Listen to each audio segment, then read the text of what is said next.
What's up guys, Chef McLean back here, and today guys we got a good one. Jerk pork mac and cheese guys. Yeah, I said it. Jerk pork and mac and cheese together. Some people may say, what? But you know what guys, I've been putting down. And if you really want to see this thing, check out my latest video where I made jerk pork tacos. Now I haven't seen that before. Authentic style jerk pork mash up with a taco. I ain't never seen that, so I brought it to you guys.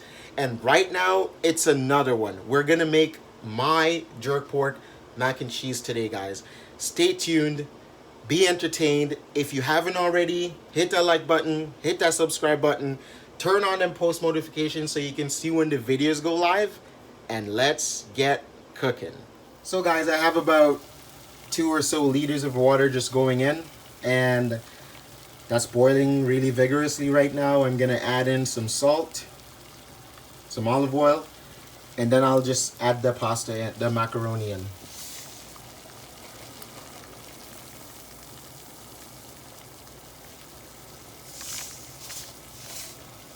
The olive oil helps with sticking, and you know, when we add the macaroni in, then you know, it'll be nice, you know, and we won't have any issues with sticking or anything like that.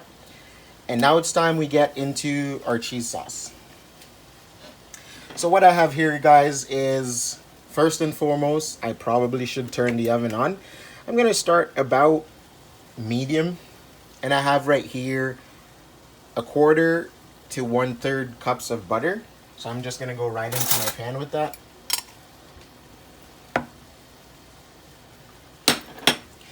The other ingredients I have here is, when you make, the first thing we're gonna do when we make a cheese sauce is we make a roux. And right here we have enough flour that we're gonna put in, you know, about 4 to 5 tablespoons of flour to go with our butter. 1/4 cup of butter equals 4 tablespoons of flour, and so we're using about 1/3. So we're gonna compensate for that by adding a few extra tablespoons in.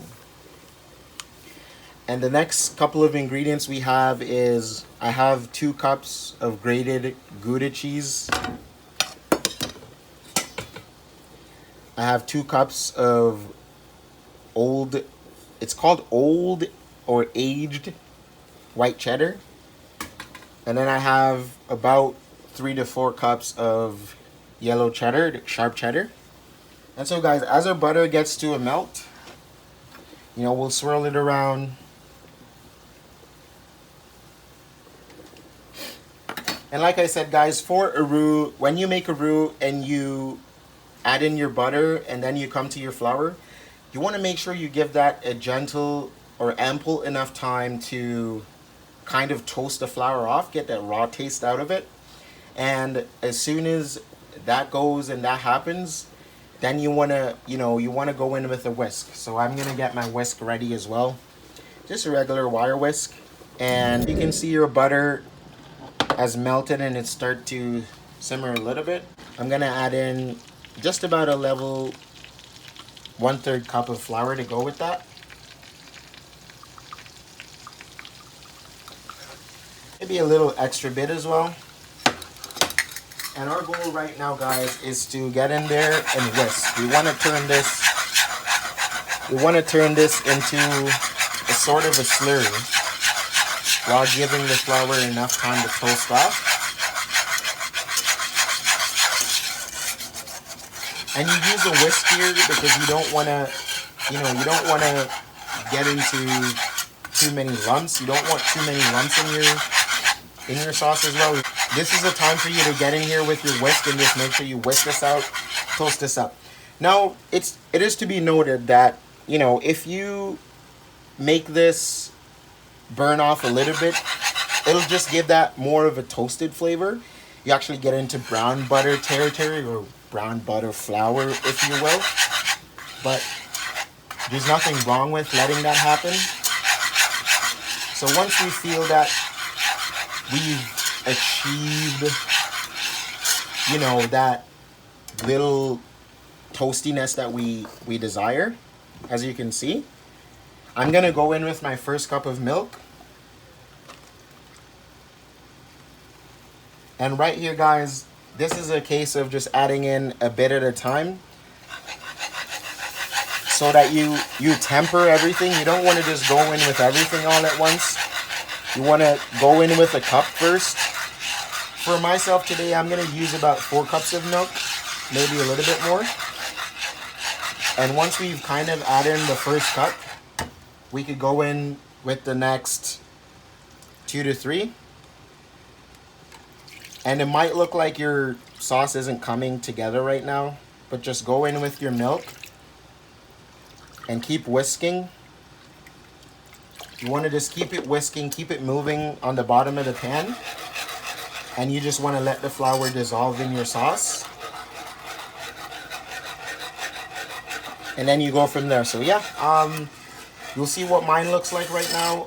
And then I'll bring you into frame once we, simmer this down and this starts to thicken up a little bit. And then we could go from there.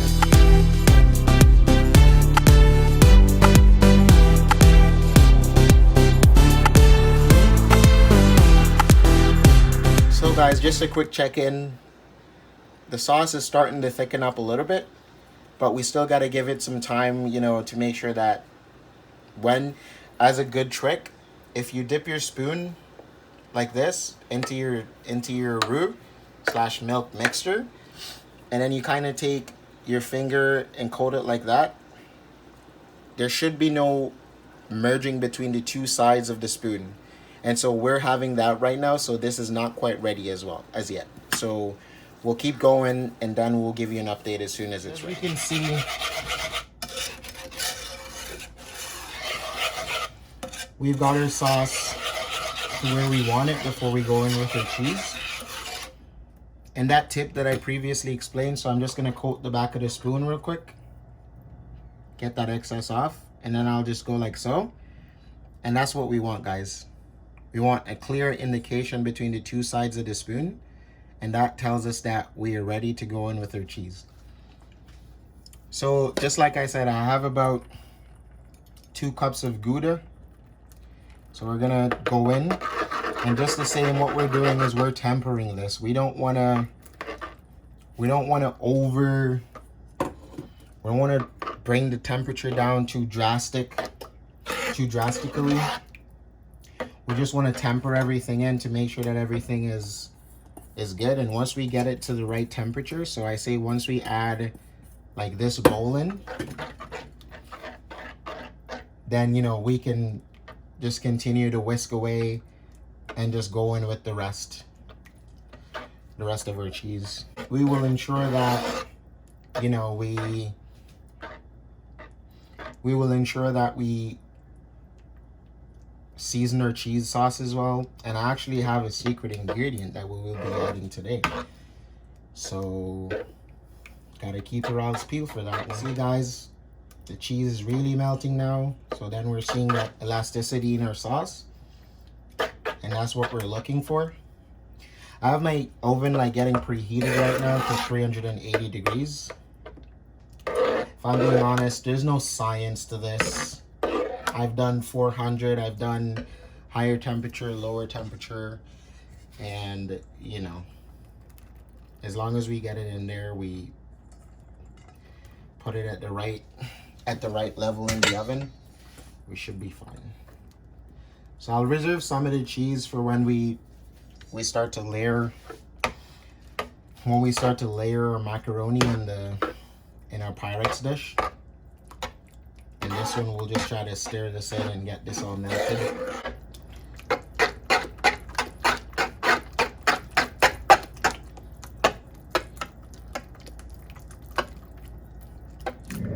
So if we take a look here, guys, we can see our sauce is really taking shape right now. And that addition of the cheddar is changing the color of our sauce.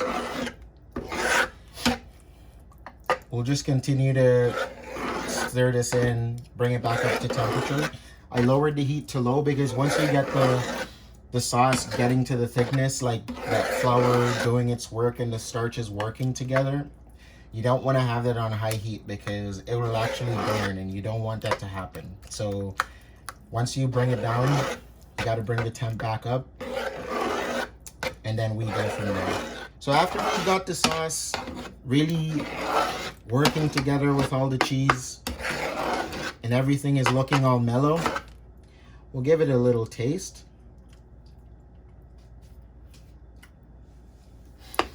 All the cheeses are coming out, which is a good sign. So what we're gonna do now, guys, I mentioned a secret ingredient earlier. Now, when I said jerk pork mac and cheese, I didn't just mean I'm gonna top it with jerk pork. This is freshly made jerk pork sausage that I've gone ahead and minced, and I'm gonna just drop it in there right now and mix it all in. Guys, haven't been done before, but I think it might be the new wave. This right here might actually be the new wave. So we're gonna combine everything. Once we've combined everything, guys, the last few steps that we're gonna do, we're gonna add in just some fresh ground black pepper, just to kind of accentuate all the flavors working in there. The cheese is already salted, so I'm not gonna really try to induce too much salt in there.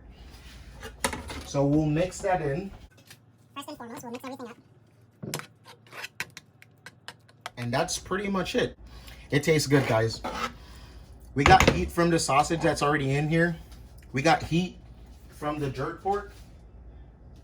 And just like I mentioned, I already got my barbecue sauce freshly made that I made today. That what you see right there is a piece of lemon like rind. But guys, barbecue sauce, easy. You don't want to buy the store-bought stuff. What we got right here, let me tell you real quick. I got about 2 cups of ketchup. I got apple cider vinegar, about 3 to 4 tablespoons, a good healthy amount of apple cider. We got about 1/4 cup packed brown sugar. We got about 1.5 teaspoons Dijon mustard. We got a fruit splash of Worcestershire sauce, some lemon juice. I kept the rind in, some black pepper, and because we're doing jerk pork, I had to throw my jerk marinade in there, guys. This is a jerk inspired barbecue sauce. The recipe will be in the description below, but I cannot wait to try this. I've tried it on its own, but I want to try this all together, guys. All right, now we're gonna add in our macaroni. Our oven is preheated to 380 degrees. Now we're gonna add in our elbow macaroni. And we'll do this in a bit of stages. I didn't want to switch the pot here, so I'm just gonna add in a little bit first just to gauge the amount of sauce I have to macaroni ratio. And then once I do that, I'll go from there. Because a few times I've made this, I've not had enough string when I dip into my baked mac after I bake it. The stringiness isn't there as much, and I don't want that for this one, guys. I want to make sure that when we take a bite, when we take a dig into the middle of that baking Pyrex, that it's nice, it's stringy, and it's exactly what we want. But we also want that good cheesiness of the sauce. We don't want to lose that. And if it means that we gotta have less macaroni and more sauce, then that's what we're gonna do today. So as you can see, we have nice chunks of sausage in there, guys, like different places in there, and we don't want to complicate things too much. So I think the ratios we have going on right now is pretty good, so I'm not gonna worry too much about adding any more macaroni into our pie here. We'll just give this one final stir. We'll rub some butter in our Pyrex. This is the pan that we're just gonna throw everything in. It's 23 by 33 centimeters. So that's about a 9 by 13 inch dish for those of you if you need the conversion. So I'm gonna just rub it in the middle of the dish and on the sides like so.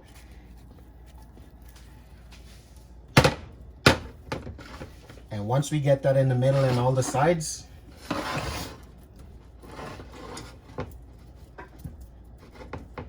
then we'll add in our macaroni in. So once you coat your baking pan like this, butter on the sides and in the bottom, now it's time for us to go in and add everything in, and we're gonna do just that.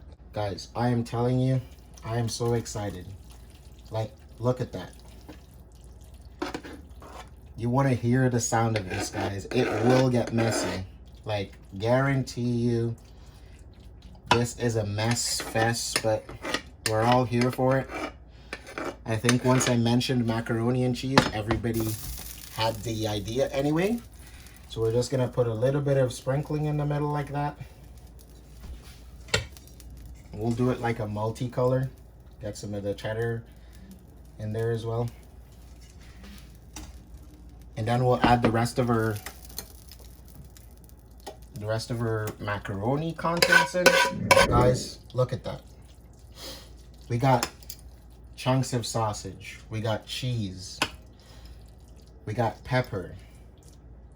We got 3 types of cheese. We got white cheddar. We got gouda. We got cheddar cheese, yellow cheddar, extra sharp. So this is one cheesy goodness. I usually top this with a butter soaked breadcrumbs, but I don't want that this time. I need that stringiness. I need that extra cheesiness, and I'm still gonna go for a bit more cheese because why not? More cheese the better. And this is just pizza mozzarella. I got a bag that's running in the oven, got a bag that's running in the fridge, and I'm just gonna go in. You know, that's all we need. We don't want to overcomplicate things, so we're just staying true, just the cheese, and we're loading this up, baby. We're loading this up, guys. And right now, as I said, I preheated my oven to the oven. Look at that, guys. Cheese, jerk sausage, goodness. Oh my God. OMG, whatever you want to say. That's a lot of cheese, and we're here for it. So I've gone ahead, preheated my oven to 380, and I'm gonna set a timer for about 35 minutes, 35 to 40 minutes. So I'll go 40. Whoops. I'll go with 40, and we'll start there. And in about 35 minutes, we'll take a quick look. We'll see what's happening with it, and then we'll catch up. All right, stay tuned.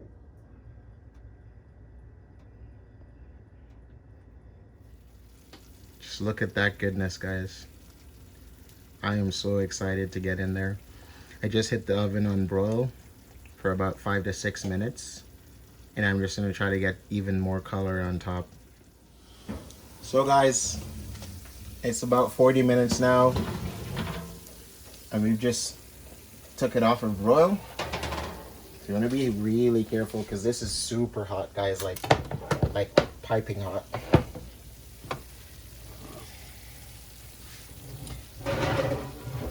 So as you can see, guys, we got like really good color on top.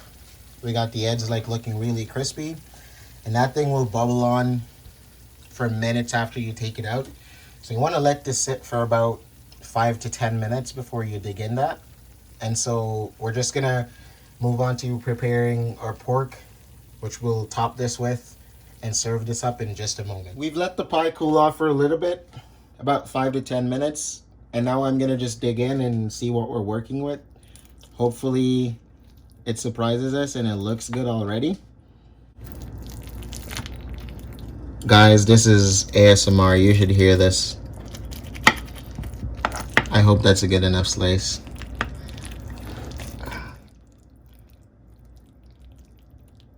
So if you take a look, guys, you can see we got our chunks of sausage. We got a nice color on top, so we'll just spoon this over here.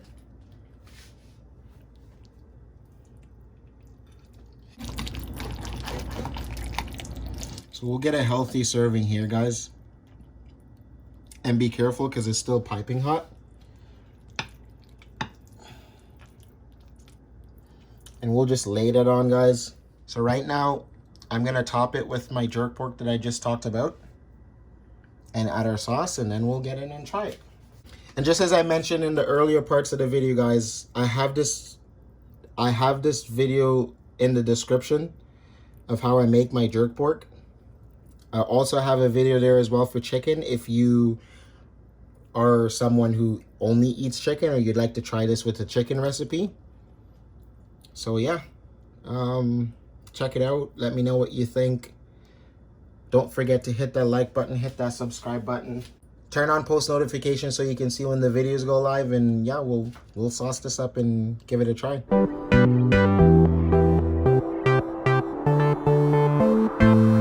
And this is good, guys, so I'm being really generous right now. I cannot wait to try this. Look at that, guys. I mean, just as I detailed earlier with this barbecue sauce, this one was homemade, not from the bottle, not from the store. You know, the ingredients will be in the description for this barbecue sauce. And now I'm gonna get in and take a try and let you guys know.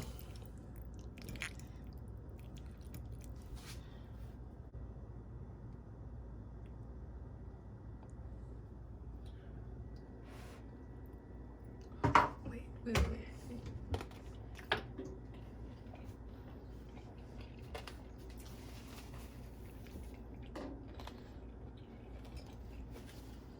Guys, I am telling you, right now, at the start of the video, I said this is not a thing. Well, guess what? I just made it a thing. The pork, it's tender. The sauce, it's tangy. You got the creaminess from the macaroni and cheese sauce. You get the coming through as well. Man, I'm going in for one more bite. Just hang on. Just hang on with me right now. You gotta, I wish you could try this with me, because I'm taking another bite.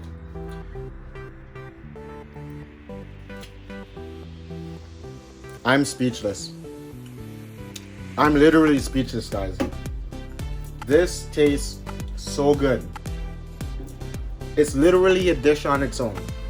Everything comes through. I'm super happy with this. And you guys should try this recipe as well. I'll have the recipe for the macaroni and cheese in the description, my homemade barbecue sauce, and I'm mind blown. Guys, that's gonna be it for this video. Leave a like, hit that subscribe button, turn on post notification to see when the next video goes live, and I hope to see you there. For now, thanks for watching. Take care.